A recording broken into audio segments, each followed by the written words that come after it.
رسول نے ارشاد فرمایا کہ جب بیٹی گھر کے اندر آئی تو رحمت بن کے آئی، اور جب باپ نے اس کو پال پوش کے بڑا کر دیا، فرمان چڑھا دیا، اس کے بعد میں اس کو نکاح کا انتظام کر دیا۔ اب یہ نکاح ہونے کے بعد میں اپنی سسرال جا رہی ہے، اپنی سسرال جانے کے بعد میں گھر کو اچھی طریقے سے چلا رہی ہے۔ اللہ کے پیارے رسول ارشاد فرماتے ہیں اپنے باپ کے گھر میں تھی رحمت، اور جب اپنا گھر بسا لیا تو ہو گئی برکت، اور اس کے بعد میں جب اللہ پاک نے اولاد سے نواز دیا اور یہ ماں بن گئی تو اس کے قدم کے نیچے جنت ہو گئی۔ یہ کمال ہے اس خاتون کا۔ اور یہ بھی فرمایا کہ جس نے اپنی بیٹی کو پال پوس کے بڑا کر دیا اور اس کو شادی کر دیا، نکاح کر دیا اور اس کو اپنے گھر پہنچا دیا، تو اس کے ماں اور باپ کو ایک حج مقبول کا ثواب مل جاتا ہے۔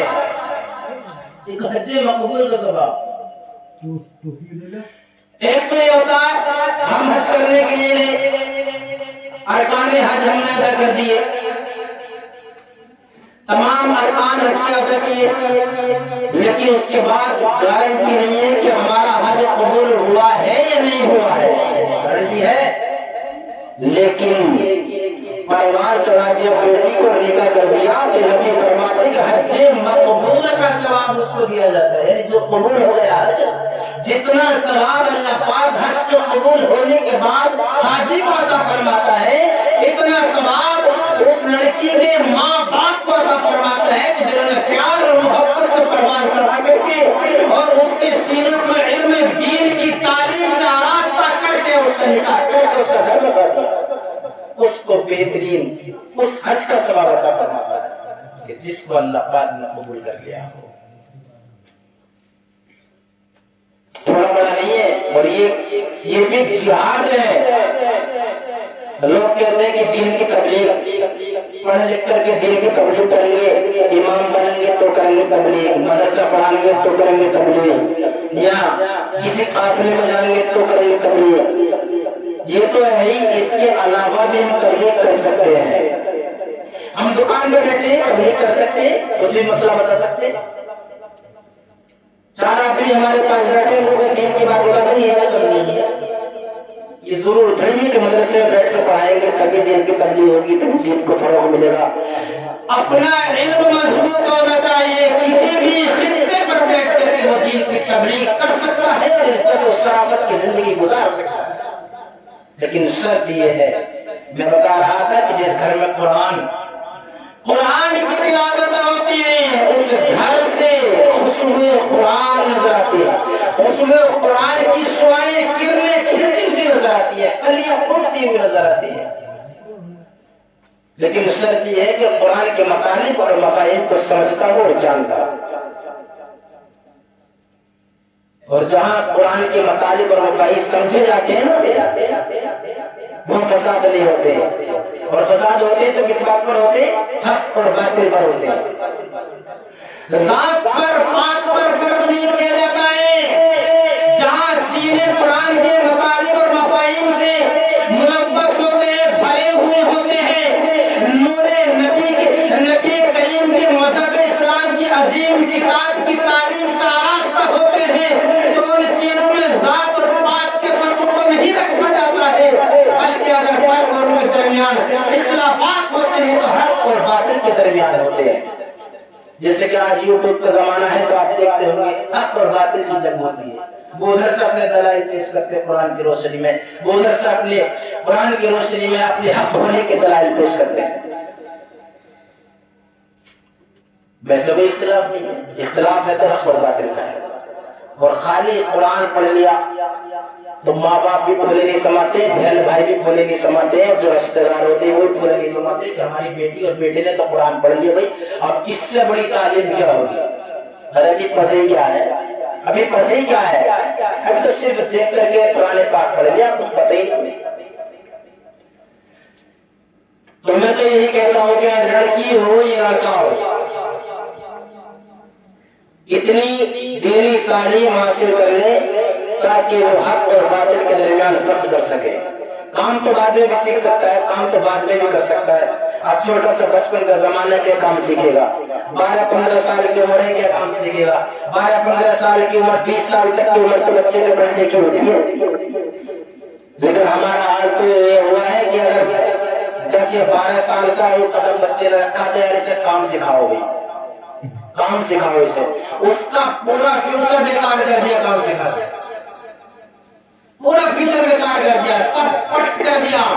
ارے ہماری زندگی جیسے گزر گئی، چاہے ہم نے دلی کی پھیری کری یا گھر میں دلی کو بنا یا چادر بن کے ہم نے اپنے گزارا کر لیا، لیکن اپنی اولاد کو ایسے کام سے بچاؤ اور ان کو لکھ پڑھ کے لکھا پڑھانے کے بعد میں یا تو اس کو عالم ربانی بناؤ یا اتنا علم دین سکھا دو چاہے حق اور باطل کے درمیان فرق کر سکے. اور نہ اتنا پڑھانے کے بعد میں اگر تم دنیاوی تعلیم سے راستہ کرنا چاہتے ہو تو اپنے بیٹے کو سرکاری ڈاکٹر بناؤ، سرکاری وکیل بناؤ، انجینئر بناؤ، تب تو کامیابی ہے. ورنہ ذرہ برابر پڑھانے کے بعد پھر تمہیں کو دیتے ہیں کہ پڑھائی کرنی ہے یہ پرات اٹھانی ہے، یہ اٹھا کر کے راز و مستری کو دے رہا ہے. تو کہاں زندگی برباد ہوا ہے، سارا فیوچر بیکار ہوا ہے. لیکن ہماری سوچ تو یہی ہے یار کمانا جائے گا، کام کرنا سیکھے گا تو بڑی موٹی رقم لے کر آئے گا. دیکھا کسی مولوی کو، امام کو دیکھا کسی کہ چھوٹی سی تنخواہ ہو اس نے کوئی پردیشن کیا ہو کہ ہماری تنخواہ بڑھائے جائے سب نے مل کر اس میں بیٹھ کے؟ نہیں. چھوٹی سی تنخواہ میں بھی اللہ تعالیٰ نے اتنی برکتیں ان کو دی ہیں کہ اپنے گھر کے سارے خیالات پورے بھی کر دیتے ہیں اور خوشگوار زندگی بھی گزارتے ہیں. بڑی برکتیں ہوتی ہیں اس چیز سے، گھر میں بھی برکتیں ہوتی ہے، زندگی میں بھی برکتیں ہوتی ہے، افعال و افعال میں برکتیں ہوتی ہے اور چہرے پہ نور رہتا ہے، چاروں طرف سے عزت ملتی ہے. باپ ہوتا تو اگر عالم ہو تو 4 پہ چھوڑ دیتا، بیٹے کو سرانے بٹھاتا کہ عالم ہے. تو صرف قرآن کی بدولت ہے. تو میں تو یہ کہتا ہوں بھئی ہر کسی سے اپنے بچے کو چاہے لڑکی ہو یا لڑکا ہو، یار ہم لڑکیوں کا انٹر ڈلوا کے ان کے کہاں بھیجنا چاہیں گے، کہاں بھیجیں گے انہیں؟ ہم انٹر پڑھا رہے ہیں، انٹر کا M A B A B S C B Ed کرا لیا ہم نے، پھر بھی لڑکی ہمیں گھر میں رکھنی ہے، کبھی نوکری کروانا. پردے کی خواتین ہیں، پردے میں رکھنا ہے. تو ہمیں چاہیے جب ہمیں پردے میں رکھنا ہے تو دینی مذہبی تعلیم سے اس کو روشن لگایا جائے. بھائی بی ایڈ کر لیا پھر بھی پردے میں رہنا ہے کیونکہ مذہب اسلام ہے اتنا پاکیزہ مذہب کہ نہیں چاہتا کہ کسی غیر محرم کی نظر اس پر پڑ جائے، نہیں چاہتا مذہب اسلام کے نظریں بد اس پر پڑے، نہیں چاہتا مذہب اسلام کے اس کی طرف کوئی آنکھ اٹھا کر کے دیکھے. یار ہم کون ہوتے ہیں کہ ایسی تعلیم و تربیت دے. ابھی دیکھا میں نے کہ ایگزام چل رہے تھے نا ابھی، اور ابھی چل رہے ہیں ایگزام. میں نے دیکھا مسلم لڑکیاں جب ایگزام دینے کے لیے اینٹری دکھائی، انہیں اپنا پرویش پتر دکھایا، جب دیکھا تو دیکھنے کے بعد نے گارڈ نے کہا کہ بھائی چہرہ ہٹاؤ، اپنے چہرے سے نقاب ہٹاؤ. شہزادی نے نقاب ہٹا دی، شرط لگا دی کہ نقاب پورا ہٹائیے، جو برقع وغیرہ پہلے ہی ہٹائیے پورا. یار مذہب اسلام کہاں دوبارہ کرے گا ایسی تعلیم کہ جس سے ہماری بہن بیٹیوں کی عزت پر ہاتھ ڈالا جائے، اوپر نظریں پکڑے، اوپر نگاہیں بری نگاہیں ان پر ڈالی جائے. کیا ضرورت ہے ایسی تعلیم کی؟ ایسی تعلیم حاصل کرو جس سے دنیا بھی آباد ہو جائے، آخرت میں بھی چارچا مل جائے. بات بہت لمبی ہوگی. اللہ پاک نے ارشاد فرمایا فَانكِحُوا مَا طَابَ لَكُم مِنَ النِّسَاءِ مَثْنَىٰ وَثُلَاثَ وَرُبَاعَ، تو تم نکاح کرو ان عورتوں سے جو تمہیں پسند ہو، 2 سے 3 سے 4 سے. حکم دیا جو تمہیں پسند ہو، جو پسند ہو اس سے کرو. بھائی اب پسند کرنے کا مطلب نہیں کہ بار بار دکھائیں اس کے بعد کبھی ہاں کبھی نہ، کبھی ہاں کبھی نہ، بالکل نہیں. ایک نظر ڈل جائے اگر پسند ہے ٹھیک ہے. اخلاق کردار کریکٹر کو پہلے آپ چھان بین کر سکتے ہو. پہلے کہہ دیا کہ خاندان حسب و نسب دیکھو، دینداری دیکھو، دھن دولت آنی جانی ہے، حسن و جمال آنا جانا ہے. ارے یار جس حسن و جمال پر ہم فخر کرتے ہیں صبح سے شام تک شیشے کے سامنے کھڑے ہونے کے بعد 10 مرتبہ اپنے بالوں میں کنگھا کرتے ہیں. کبھی یہ سوچا ہے کہ ہمیں مرنا ہے اور مرنے کے بعد میں قبر میں بھی جانا ہے؟ آقا کریم صلی اللہ تعالی علیہ وسلم نے ارشاد فرمایا شیشے کے سامنے کھڑے ہو کر کے اپنے بالوں کو دن اور رات میں 50 مرتبہ سوارنے والوں یاد رکھنا. جب تمہیں قبر میں اتار دیا جائے گا اور اتارنے کے بعد جب 3 دن کا وقت گزر جائے گا تو جن بالوں کو تم 100 مرتبہ دن اور رات میں سوارا کرتے تھے سارے بیکار ہو جائیں گے. جس چہرے کو تم 50 مرتبہ صبح سے شام تک آئینے کے سامنے دیکھا کرتے تھے اس کے کیڑے مکوڑے کھا رہے ہوں گے. اب بتاؤ تمہاری زندگی کا عالم کیا ہوگا اگر سوار نہیں ہے, اپنے چہرے کو نورانی بنانا نہیں ہے.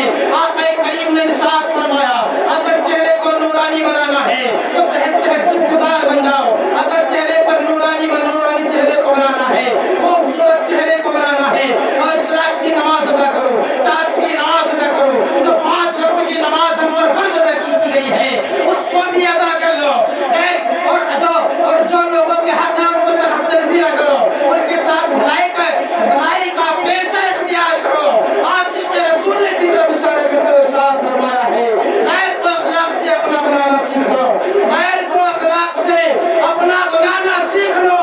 رنج و غم کے سائے میں بھی مسکرانا سیکھ لو, اور دنیا جھکے گی خود تمہارے سامنے, تم خدا کے سامنے سر کو جھکانا سیکھ لو.